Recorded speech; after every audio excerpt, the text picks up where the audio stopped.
तुम्ही मुख्यमंत्री देवेंद्र फडणवीस यांना पत्र लिहिलेलं आहे, काय सांगणार? खाली कर नाही.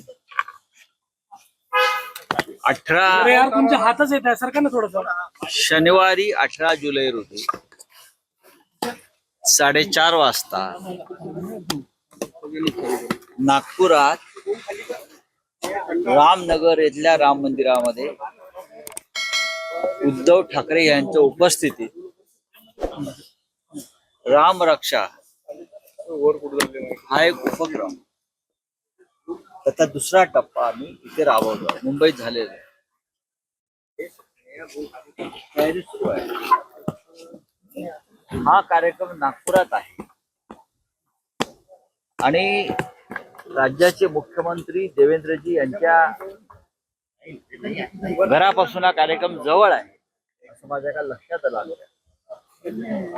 तेव्हा आमचं कर्तव्य आहे की राज्याच्या मुख्यमंत्र्यांना सुद्धा या कार्यक्रमास आमंत्रित करावं. मुख्यमंत्री म्हणून नव्हे तर एक रामभक्त म्हणून.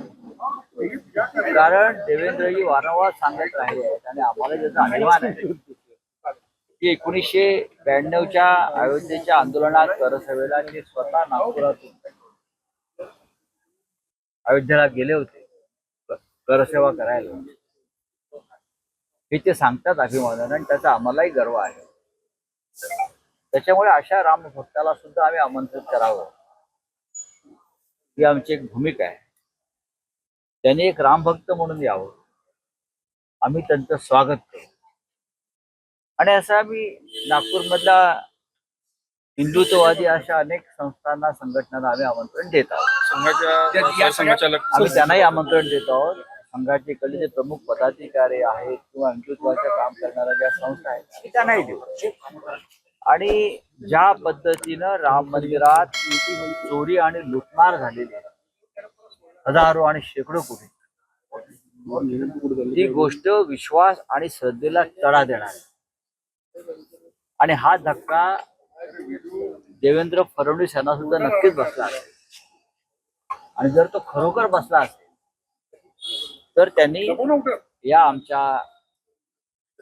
आम्ही जी रामाची सेवा करू इच्छितो, लोकांना जागरूक करू, त्यात त्याने सहभागी व्हावा अशी आमची भूमिका आहे.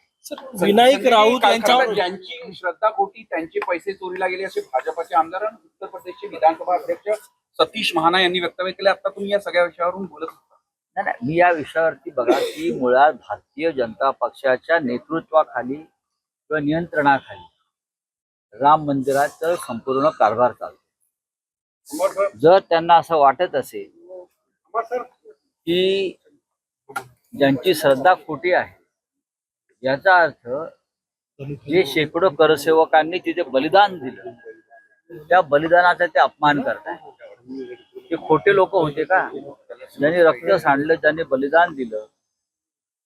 जर तुम्हाला राम मंदिर कारभार करणं जमत नसेल तर त्याच्या चाव्या आमच्यासारख्या हिंदुत्ववादी संघटनेच्या संस्थेकडे द्याव्यात. आम्ही तुम्हाला राम मंदिराचा कारभार उत्तम प्रकारे करून दाखवतो.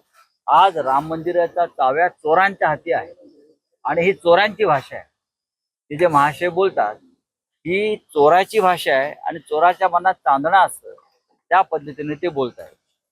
विनायक राऊत यांच्यावर होनी चाहिए जिससे गोविंद गिरी महाराज जी का भी SIT को जांच करना चाहिए. क्या लग रहा है आपको? क्या ये जो महाराज है ये कानून से ऊपर है क्या? आप जिसका नाम ले रहे हो वो व्यक्ति कोषाध्यक्ष है राम मंदिर ट्रस्ट के, गोविंद गिरी जी, और उनके होते हुए राम मंदिर का कोष तिजोरी लूट गई है, तो क्या उनकी जिम्मेदारी नहीं बनती? सबसे ज्यादा जिम्मेदारी कोषाध्यक्ष की होती. अगर कोषाध्यक्ष गोविंद गिरी जी है और उनके होते हुए करोड़ों की लूट हुई है, SIT की रिपोर्ट में ये आया है, तो उनकी भी जांच होनी चाहिए. आप कहाँ सोए थे आंख बंद करके? आपकी जिम्मेदारी नहीं है वहाँ पहरा रखना, चौकीदारी करना, हिसाब किताब करना?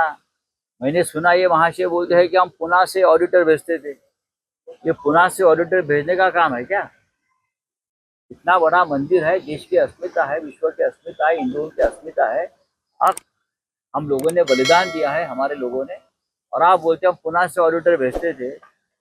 ये जो बोल रहा है ना विधानसभा का अध्यक्ष यूपी वाला, ये गोविंद गिरी जी के बारे में बोल रहा है। सर विनायक मुख्यमंत्री जी को आपने चिट्ठी लिखी है क्या? संघ मैंने के नेताओं की भी चिट्ठी लिखी है आपने? हमने मुख्यमंत्री देवेंद्र फडणवीस जी को एक निमंत्रण दिया है, न्योता दिया है। नागपुर में 18 तारीख को जो हमारा राम रक्षा आंदोलन चलेगा, राम मंदिर के चोरी के खिलाफ, चढ़ावा चोरी के खिलाफ, लूटमार के खिलाफ। देवेंद्र जी राम भक्त है, देवेंद्र जी ने कर सेवा की है, ऐसा उनका कहना है। तो उनको भी दिल को ठेस पहुंची होगी ये चोरी होने के बाद। राम मंदिर में इतनी बड़ी चोरी चल रही है और आपके ही लोग हैं, तो आपको आंदोलन में आना होगा। सर विनायक राऊत यांच्यावर अटकेची टांगती तलवार आहे। संघ के पदाधिकारी मोहन भागवत को भी चिट्ठी लिखी जी हाँ, जिनको राम के बारे में आस्था है, हम सबको लिखेंगे, सबको इनवाइट करेंगे पर्सनली। आना नहीं आना उनकी मर्जी है, लेकिन हमारा कर्तव्य है, अगर नागपुर में उद्धव ठाकरे जी के उपस्थिति में ये कार्यक्रम हो रहा है तो सभी राम भक्तों को हम न्योता देंगे। सर विनायक मी देशभर फिरतो, एकाही धंद्यादेशावर माझी सही नाही तर मी राजीनामा देणार नाही असं त्यांनी सांगितलं. एवढं मंत्रिपदासारखं त्या खुर्चीला काय चिटकून बसताय तुम्ही, मला कळत नाही। आम्ही त्यांच्याकडे राजीनामा मागितलेला नाहीये, तेच वारंवार राजीनाम्याच्या गोष्टी करतात। पण आपण या एवढ्या मोठ्या ट्रस्टचे, राम मंदिर ट्रस्टचा जो कोष आहे राम मंदिराचा, त्याचे आपण कोषाध्यक्ष आहात हे तर आपल्याला माहिती आहे का? त्याच्यामुळे सगळ्यात जास्त जबाबदारी आपली आहे, कारण दरोडा जो पडलेला आहे तो त्या खजिन्यावर पडलेला आहे, त्याला मराठीमध्ये खजिनदार म्हणतो आपण, ते कोषाध्यक्ष आहे। तो खजिना लुटलाय तुमचा आणि तुम्ही म्हणता मी राजीनामा देणार नाही, कठीण आहे। सर वारकरी लाखो वारकरी दर्शनाला निघाले आहे।